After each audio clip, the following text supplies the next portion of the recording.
Donc, nous démarrons les blessures de l'âme.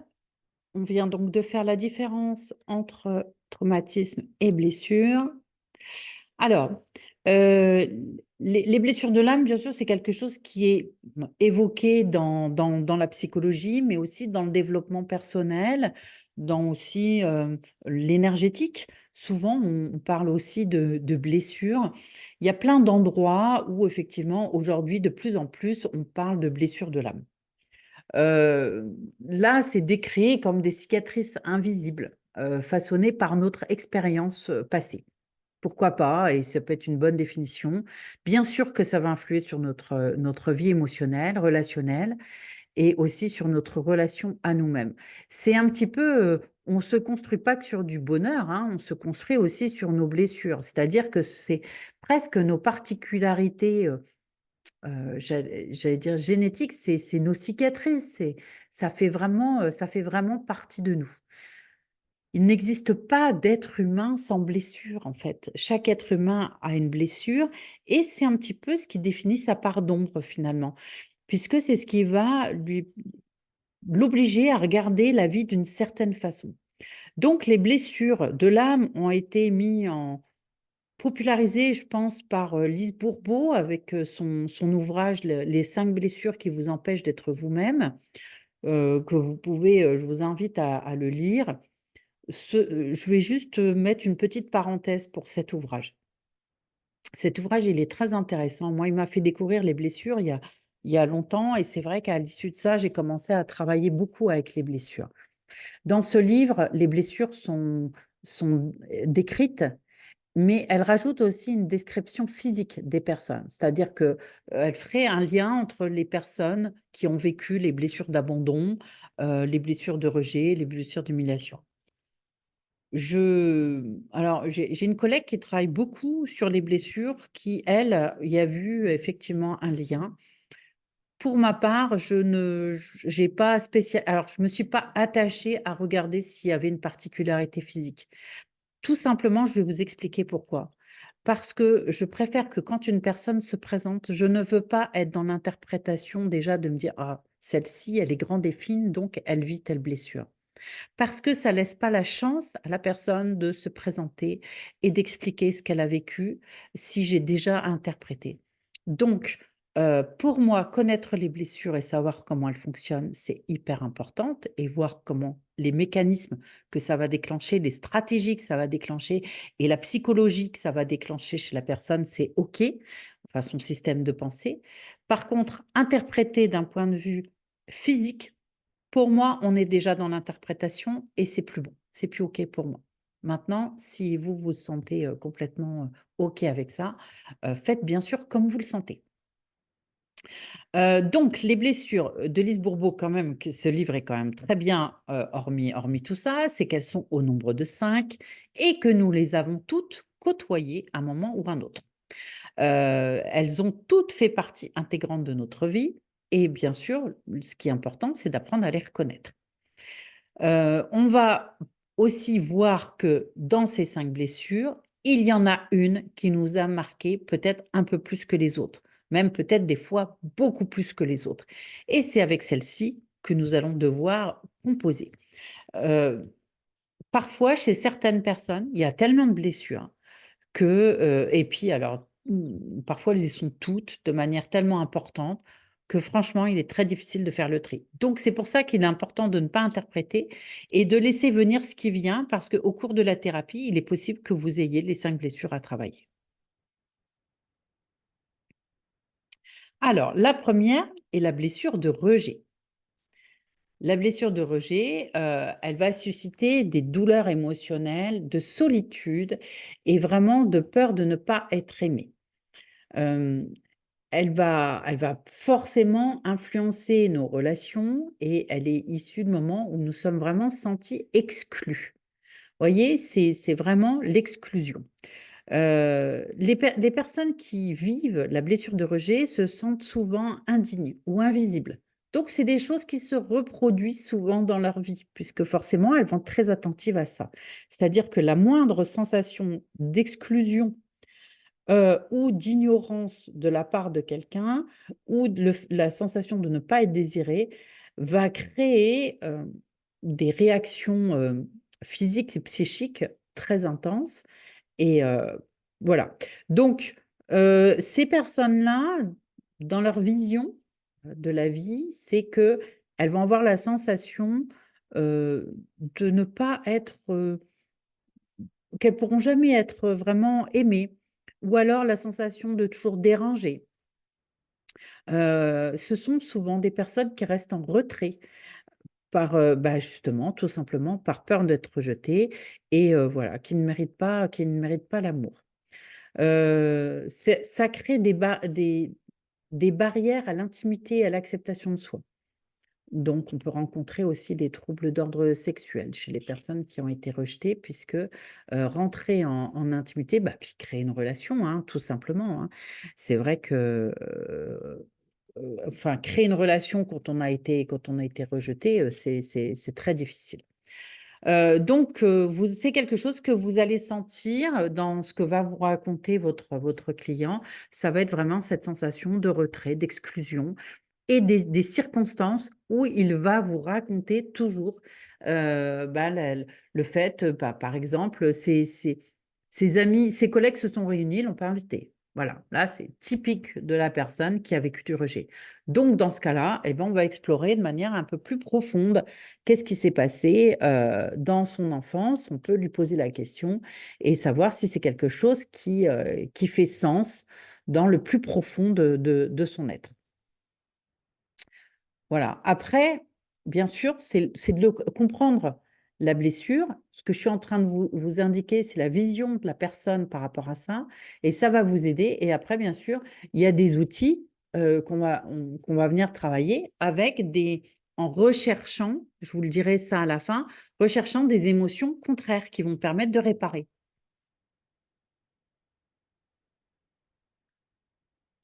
Alors l'abandon, je vais pas trop m'étaler dessus, hein, parce que, il y a eu un challenge à part entière qui est glissé dans la dans la formation. Donc là, vous allez avoir un petit peu de matière à regarder, puisqu'on en a parlé pendant quasiment 3 heures de l'abandon.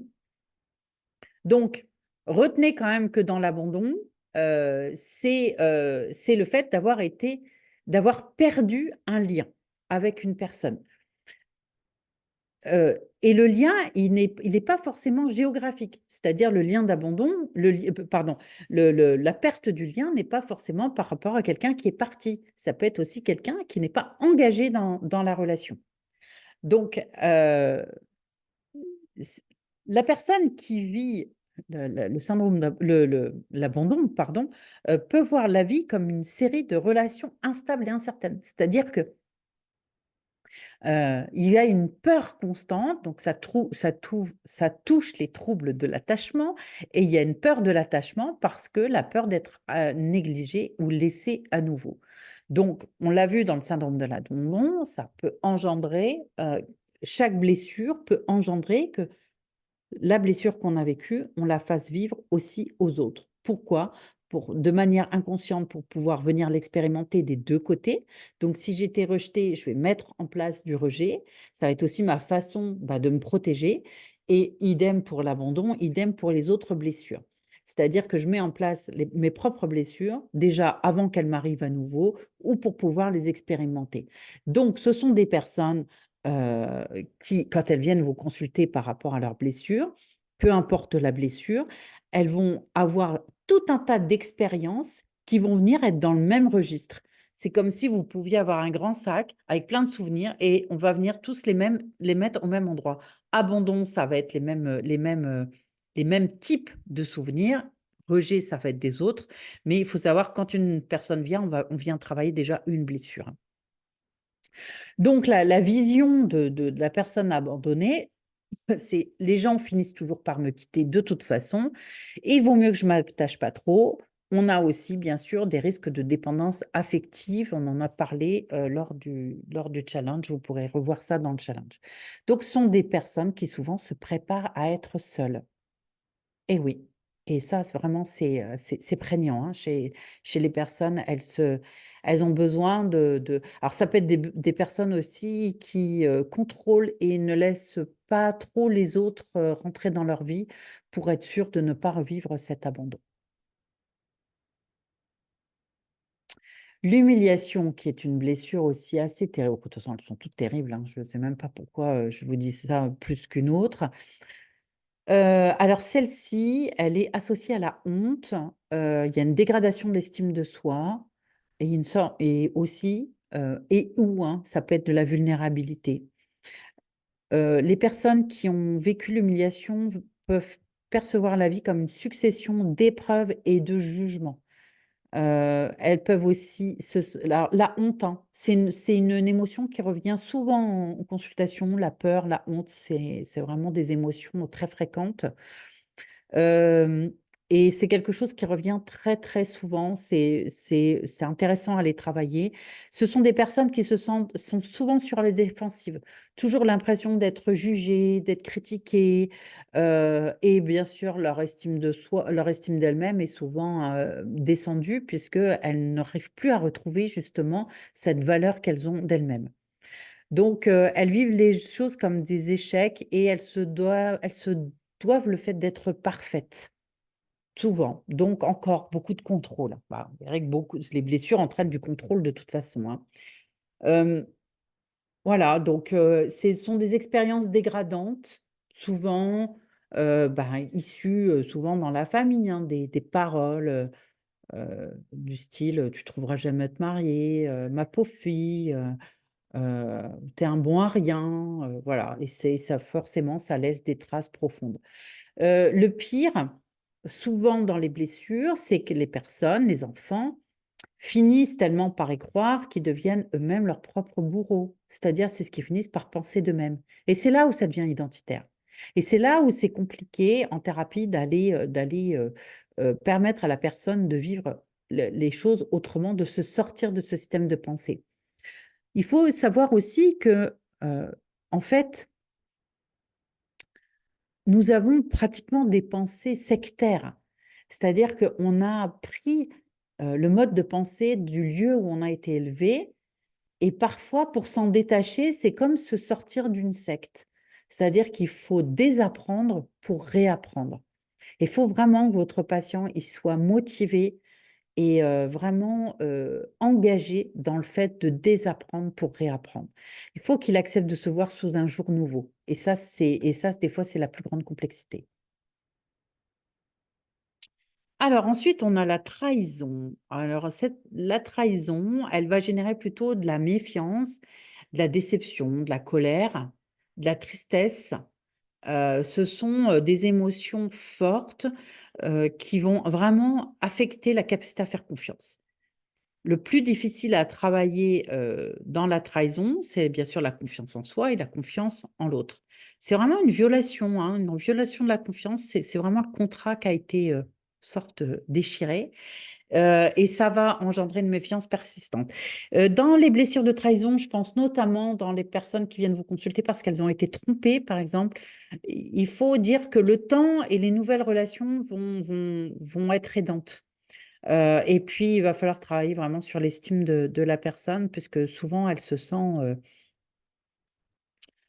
sent diminuée. Elle peut y avoir aussi de la culpabilité, je pense, notamment en lien avec, les troubles narcissiques, par exemple. Voilà, donc le risque, hein, c'est d'être trahi à nouveau, puis forcément, plus elles ont peur, plus ça leur arrive. Forcément, hein, c'est toujours le même principe, hein. Comme c'est leur vision, tout va se déclencher et tout va être perçu comme une trahison aussi. Bah, idem, hein, comme l'abandon, c'est-à-dire que tout est perçu comme abandon. Si quelqu'un me répond pas, j'envoie un message et il me répond pas, mais ça y est, la blessure d'abandon peut se réveiller, ou de rejet. Si une personne, dit quelque chose, sur une autre, sur moi par exemple, je le vis comme une trahison. Elle a été dire des choses alors que peut-être elle l'a fait dans une bonne intention. Toutes les blessures nous font interpréter. C'est pour ça que nous, en tant que thérapeute, on se doit d'essayer de ne pas interpréter, parce que la personne le fait déjà elle-même. Et regarder tout ça sous une forme de neutralité, nouvelle, c'est vraiment, une chance qu'on peut offrir à notre client. C'est être vraiment dans: «Je découvre qui vous êtes et en même temps vous me racontez, je vous pose des questions et je vous fais aussi découvrir qui vous êtes sous un jour nouveau qui est mon regard à moi». Voilà, en posant des questions. Donc la vision, bah, c'est les gens finissent toujours par me trahir forcément. Je dois rester sur mes gardes, ne pas accorder ma confiance ou ne plus accorder ma confiance. Il y a aussi de cet ordre-là. Si c'est des blessures qui peuvent arriver plus tardivement parfois. Voilà, personne n'est fiable. De toute façon, un jour ou l'autre, on finira par me trahir. D'où le fait, de faire attention à votre excès de gentillesse et de bienveillance en séance. Si vous êtes trop gentil et trop bienveillant, vous allez perdre aussi des clients, notamment ceux qui ont été trahis. Parce que plus vous allez être gentil et bienveillant, plus ils vont se demander à quel moment ça va se retourner contre vous. Et ils risquent de vous pousser à finalement devoir presque les maltraiter pour vérifier qui vous êtes vraiment. Donc la neutralité, ne permet pas ça et puis à un moment donné, posez les choses, dites les choses. N'ayez pas peur aussi de confronter vos clients à leur propre réalité. La gentillesse ne paye pas en thérapie et on ne nous paye pas pour être gentil. On nous paye pour faire avancer les gens. Donc parfois, effectivement, c'est pas toujours très, très agréable. On peut avoir des moments un petit peu pas de je dirais pas de désaccord, mais on peut avoir des moments où on est c'est pas qu'on se rejoint pas, hein, mais c'est qu'à un moment donné, on peut aussi mettre la personne sous sa responsabilité de la façon dont elle voit les choses, par exemple, et de s'autoriser à lui dire: «Mais qu'est-ce qui fait que vous voyez encore les choses comme ça?» ou «Qu'est-ce qui fait que vous pensez ça de vous?» «C'est marrant puisque tout ce que vous m'avez décrit avant ne va pas du tout dans ce sens et pourtant» voilà. Donc ça peut mettre en valeur telle chose ou telle chose. J'espère que je suis claire. L'injustice. Ah, alors celle-ci, l'injustice, en général, ça va provoquer de la colère. Donc des gens combatifs, hein. Ça combat, hein, chez les injustes, hein, donc colère, ressentiment, et puis, réaction face à des situations perçues comme injustes. Voilà.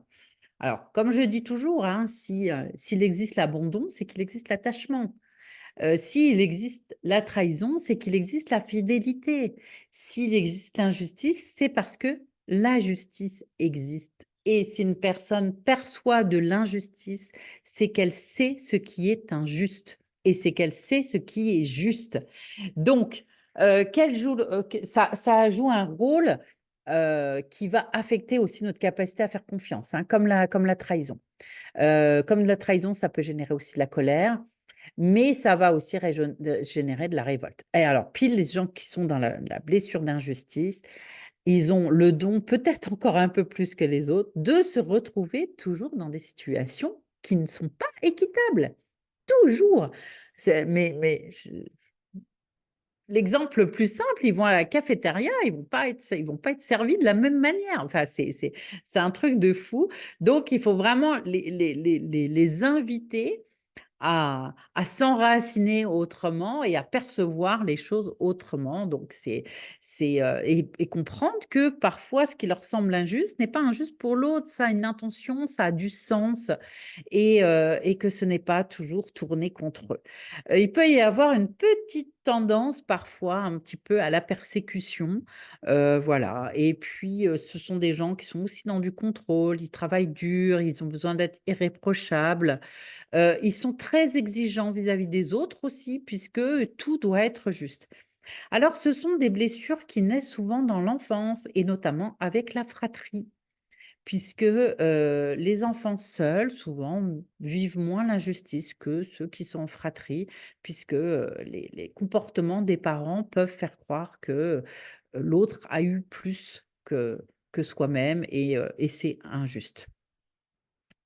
Donc, vous l'aurez compris, c'est que chacune des blessures va influer sur notre comportement, sur notre vision, sur notre identité. Et bien sûr, en thérapie, reconnaître déjà ce qui se passe. Donc, vous avez 5 blessures. Déjà, reconnaître ces 5 blessures, c'est déjà permettre à la personne de savoir quels vont être ses axes de guérison.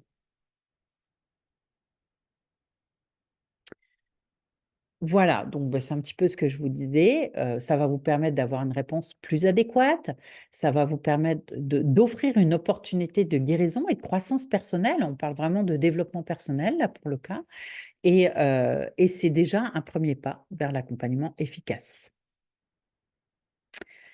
Alors, comme il y a déjà un petit peu de temps de passé, je vais arrêter la vidéo là et puis j'irai pour la suivante pour qu'on commence à parler un petit peu de ce qu'on va aller travailler justement, quelles sont les émotions que l'on va aller travailler en thérapie.